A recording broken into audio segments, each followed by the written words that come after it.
shalay ilaa habeenkii xalay waxaa baraha bulshada la isla dhexmarayay inuu magaalada berbera ku sugan yahay suxufi fidiya diinta kiristaanka isla markaana kitaabka Bible-ka u bedela af Soomaali oo dadka u qaybiya waxaana arrinkaasi sheegay gudida arrimaha gudaha ee golaha guurtida Soomaaliland oo maalinkii shalay warbixin siiyay qaar kamid ah warbaahinta magaalada Hargeysa iyagoona sheegay in isuduwaha wasaaradda diinta iyo awqaafta ee gobolka Saaxil ay ka soo xigteen warkaasi isuduwaha wasaaradda diinta iyo awqaafta ee gobolka Saaxil Sheekh Maxamed Axmed Xuseen oo aan maanta xafiiskiisa ku booqanay ayaa si cad u bayaamiyay warkaasi inaanay waxba ka jirin isla markaana ninkaasi ay sheegayaan gudida golaha guurtida ee arrimaha guduhu aanu ahayn suxufi reer Berbera balse uu ahaa nin ka soo jeeda dalka Mareykanka isla markaana dalxiis ahaan ku yimi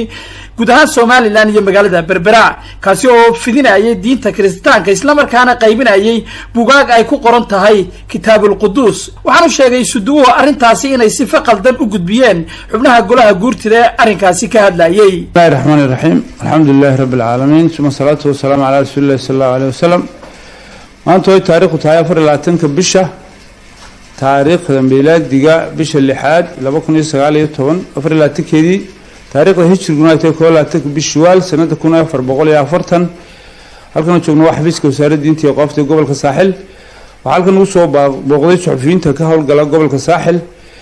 iyagoo wax naga weydiiyay arrintii shalayto meediyaha ama warbaahinta la isla dhexmarayay ay sii daayeen golaha guurtida ee qaranka Jamhuuriyadda Soomaaliland warbixinadkooda ku dareen hawsha hadii yar aan ka sheego in halka horteeda waxa yaala waa buug waxa dushiisa ku yaala kitaabka quduuska ah waa Bible-kii oo af Soomaali lagu turjumay in kitaabka waxa qaybiyay nin u dhashay sida la sheegay ee wasaaradda arrimaha gudaha ay cadeysay in maamulka gobolka Saaxil waliba in Mareykanka waxaan wadanka ku soo galay ganacsade hawsha muddo sanado uu ninkaasi joogay magaalada Berbera sanad ku dhow aniga iyo xogayaha gobolka Saaxil ee maamulka gobolka ayaa muddo dabagal ku haynay waxa naga qayb galay khayr Allah siiyay qaar kamid ah ciidanka qaranka Soomaaliland oo hawsha nala fududeeyay waxaan ku guuleysanay inaanu inkastoo la sheegay inuu buugaag badan qaybiyay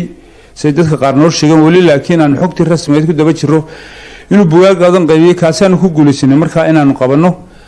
marka waxa dhacday muddo imika bil ka hor hadii aan khaldanayn golaha guurtida Soomaaliland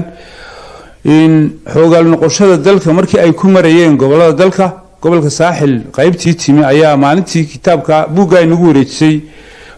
maamulka gobolku nagu wareejeen maadaama aanu nahay wasaaradii u qaabilsanad wadanka wanaag farista iyo xumaan reebista ayay deedna ilaahdeen waxaan doonaa warbixin naga sanbuuga golaha guurtidu warbixinta maalinta waanu siinay waxaan uga waranay buuga iyo sifaha oo wax weyn nagu soo galay iyo saan ku helay marka halka wax ka khaldan yahay wax weeye wariyaasha gobolka Saaxil taabatay marka xaqada laga hadlo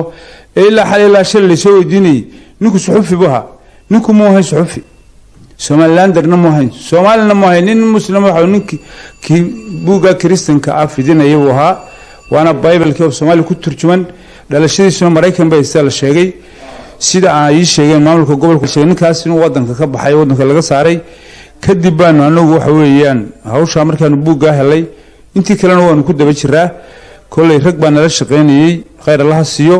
kulay inahaas ayuun baan intii shalay ka oranayaa de waxay weydiinaysaana waa fali tafadal gudida arrimaha bulshada ninka gudoomiye oo ay gurta u sheegay inaad u sheegtay suxufi Berbera degan inuu fidinayay diinta kiristaanka buugaag Bible-na uu turjumay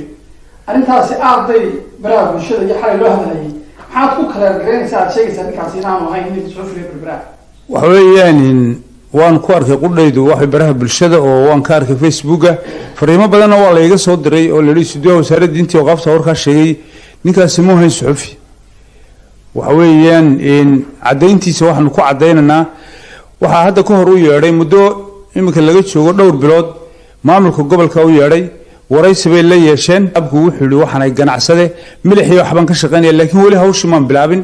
ninkaasina ma ahayn suxufi waxa la weydiin karaa de wasaaradda ruqsadda oo wadanka uu soo galay siisay wasaaradda maamulka gobolka joog marka ninkaasi ma ahayn suxufi Soomaaliland iyo caalamkuna waxa uu sheeganaa warka baxay ninkaas suxufi ma ahayn Somalilanderna ma ahayn way isudu markii hawsha loo dhacday ee ogaateen maxaa si jiraan u qaban weydin inaad qabateen kitaab Bible oo Soomaali lagu turjumay oo muddo ugu sheeg weydin inta imika yani arin golaha guurtidu warbixinaha siisay dawladda u soo baxday horta waxa weeyaan waa su'aal wanaagsan way hawsha marka aanay ku dhamaystirmin aad ku daba jirto qayb ka mid ka maqan tahay marka aad baahiso ee aad soo bandhigto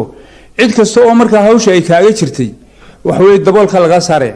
tan maalintii ay qolada gobolku nagu wareejinayeen ee qolada guurtu ogaatay sidaas ay deedna aan warbixinta ku siinay